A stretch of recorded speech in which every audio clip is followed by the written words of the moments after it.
think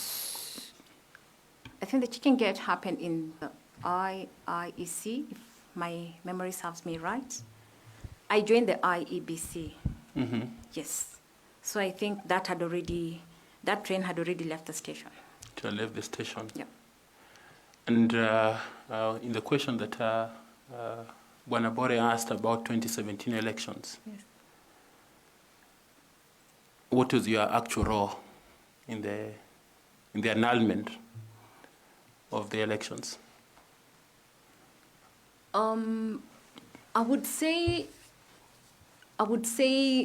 the annulment, just to give a background, was based on the transmission.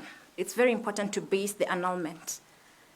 The verification and declaration of results based on Form 34A is what ought to have happened. Which you said that function was disabled. Yes. In the kits. Why was that function disabled? It was disabled because the law is very clear that the polling station result is the final result in hard copy, Form 34A. That is the result.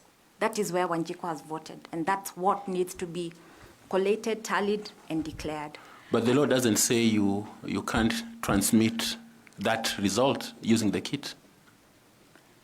It does not say you cannot transmit, but you need to transmit all of the Form 34As and have them in the portal, and then also verify with the hard copy that comes from the polling station, which then moves into Form 34B when the returning officers go to the National Tallying Center. So as the officer in charge of operations, mm-hmm. What was your omission or commission? I would say elections is a very large project, and by, Mr. Chairman, our elections in Kenya have been progressively improving. So in that particular election, when it comes to the declaration, it is a commission decision, where the commission now, where the leadership of the commission sits together and are able to say we are going to declare. At that point in time, they declared based on what the tallies were, because the Form 34As, due to logistics, were taking long to get to the tallying center. So the commission was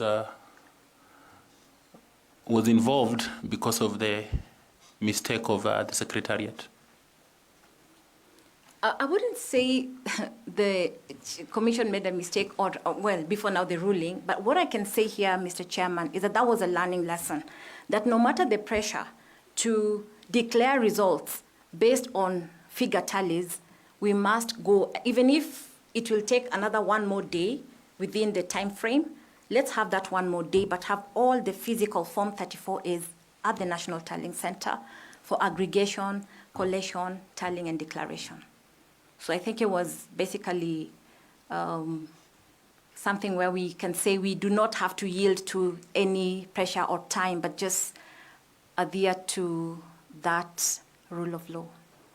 So just in case you go through this interview, do you want to assure Kenyans that you will not repeat the same mistakes?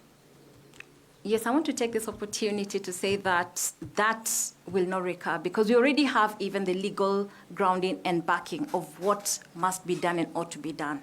And I want to really commend the Secretariat, together with the commission that served then, that in 2022, there was really a great improvement, and there's no turning back. So it's to ensure that we have all the logistics together, Chairman. There are very many factors that help an election to move on. Inclusivity, ensuring that there is logistics put together. If this technology we are using currently, some turn out to be obsolete, the procurement of them needs to be very early, Chairman, in order for the staff to be acquainted and we don't go back to the same very cycle. Okay, on your praise of 2022 conduct of elections, you praised the Secretariat.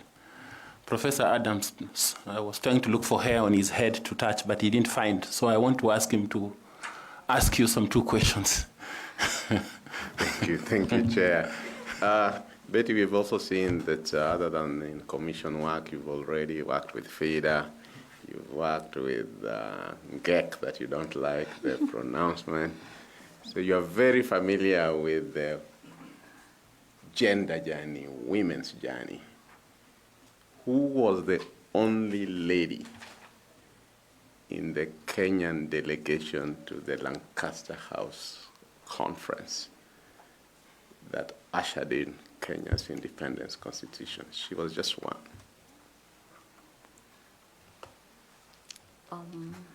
Could be Grace Ogot. Grace Ogot. Okay. Let me give you another one. Who was the chair of the Interim Independent Boundary Review Commission?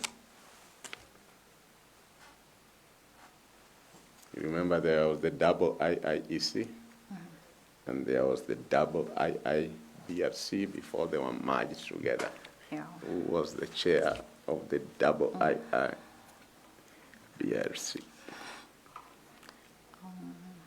I only know the IIEC was Ahmediza Kassim, but not the IIBC. Thank you, Chair. Thank you. Thank you very much, Madam Betty Sungura. We appreciate your time, your interaction, and we have learned a lot from you, and we want to wish you well. I want to ask if you have a question or a comment, please. No, thank you.